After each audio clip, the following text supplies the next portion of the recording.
discussion is on the ashes that made trees bloom. Summary Part 1. In the 19th century in Japan, there lived an old couple. They had a pet dog, they loved it as if it were their baby.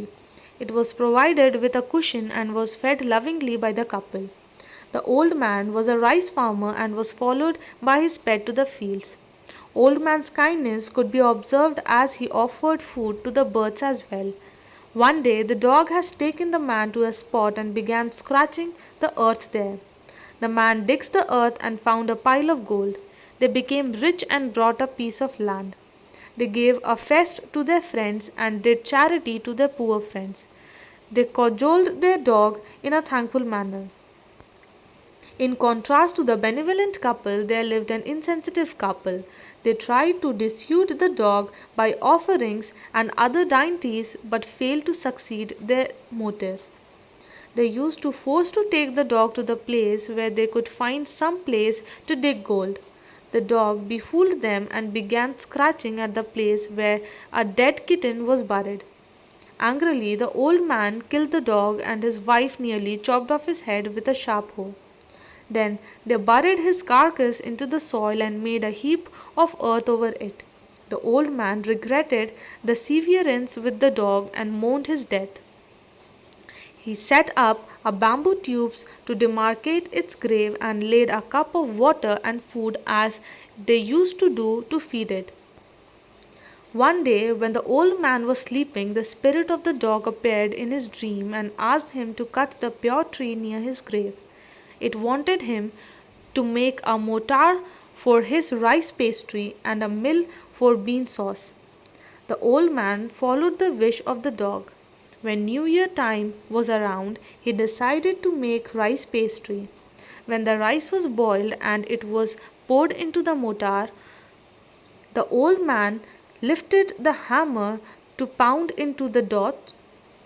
To his surprise, it changed into a heap of gold coins. The same thing happened with the old woman. When she poured beans to the handmill, gold started dripping like rain. Jealous neighbors were watching everything, so they came to borrow the mortar and the magic mill. But their pastry turned out to be a foul mass of worms. They were furious and cut the mill into pieces and used it for firewood. Part 2.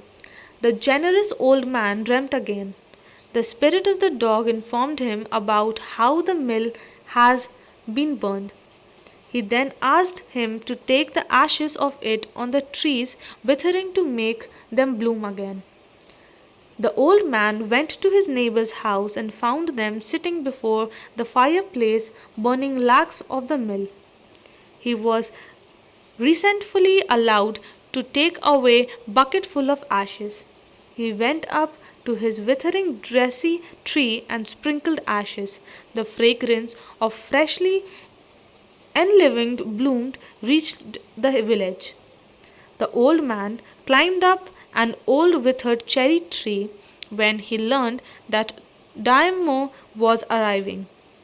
The villagers set out to bow down before the king until the procession passed by. Important questions. Question 1. The old farmer is a kind person.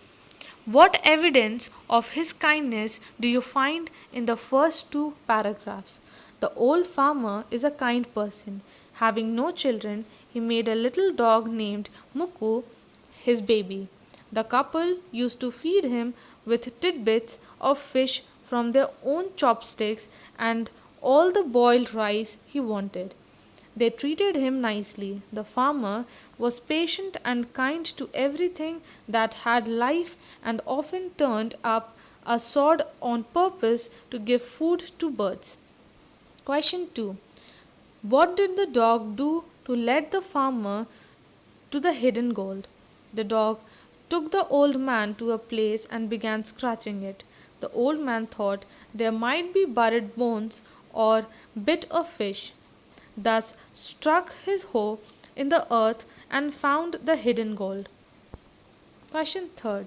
Why did the daimyo rewarded the farmer but punished the neighbor for the same act? The farmer had a magical ashes which was sprinkled on the withered cherry tree bloomed it. On seeing the act, the daimyo became very happy and rewarded the farmer, but his neighbor didn't had magic in the ashes on the withered tree, but the ashes went into eyes and nose of the daimyo, got angry and punished the neighbors for his act. Thank you.